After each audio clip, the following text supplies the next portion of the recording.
All right, folks, welcome back to the Global Intel Channel.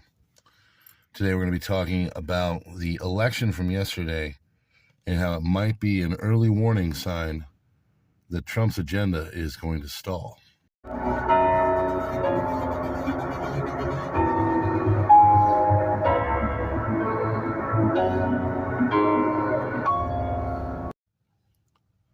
All right, folks, thanks so much for being here. Hit the buttons and stuff.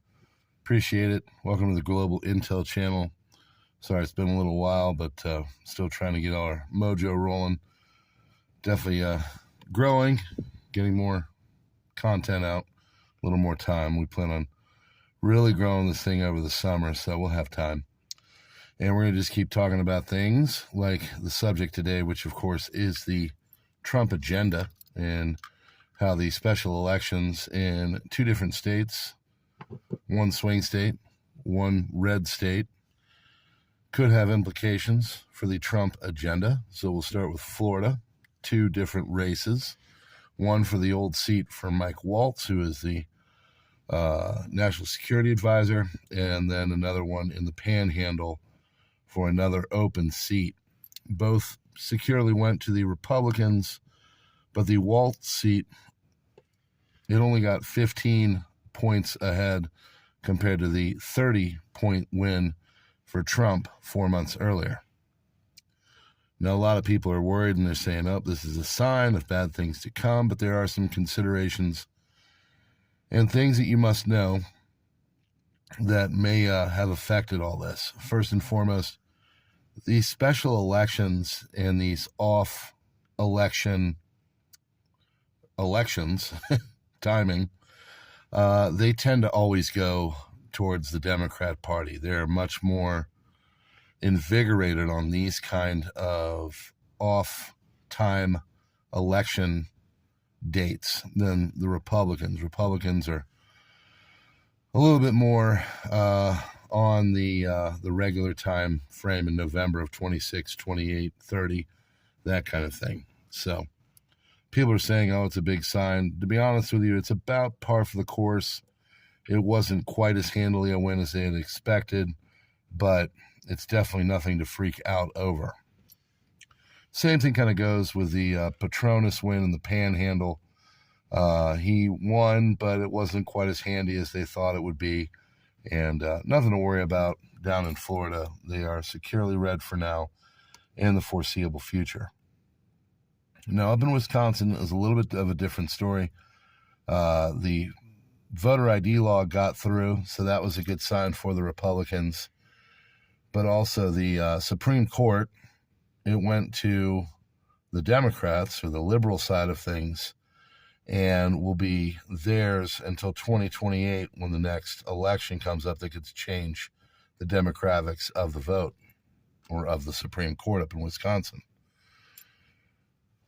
The turnout was not as great for the Republicans, but this, again, is just kind of the modus operandi of the party up there. Also, a lot more educated, progressive, and liberal voters. They tend to vote on these off-day, off-timing elections, and the Republicans tend to stay home and not care as much. So, people jokingly say it's because the Republicans are work and the Democrats are at home collecting their paychecks, but it is what it is. So the Republicans, they weren't completely worried about that. Elon Musk, of course, came out and tried to lend a hand.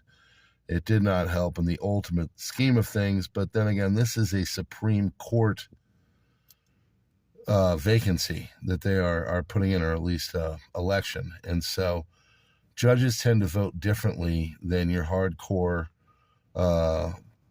partisan left or right candidates. They sometimes can swing over. So not exactly a devastating blow towards the Republicans, of course, as the mainstream media will do to make everybody believe and think. But the main thing is if I were the Democrats, I would be worried more about the 2030 census. Why am I saying that? Well, when the 2030 census comes out, unless a lot of people start moving from red to blue states, there are up to 10 different House seats they're going to be going from blue to red. Places in California and New York and Massachusetts losing seats, losing population, representation moving down to Florida, Idaho, Utah, and Arizona. So, and Nevada, I believe, too. Pretty sure. Either Nevada or Arizona, both.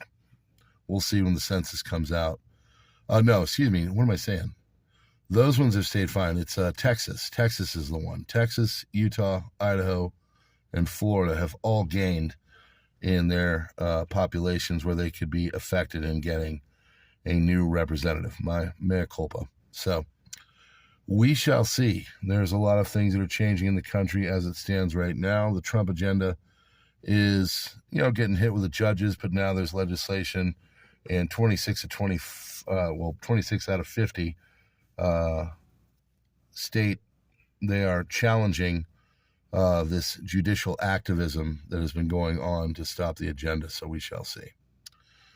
Until then, well, we'll be covering, all kinds of stuff like that here on the Global Intel channel. So thanks for being here. Tell people about it. Hit that like button, and we will see you on the next one. Have a great day.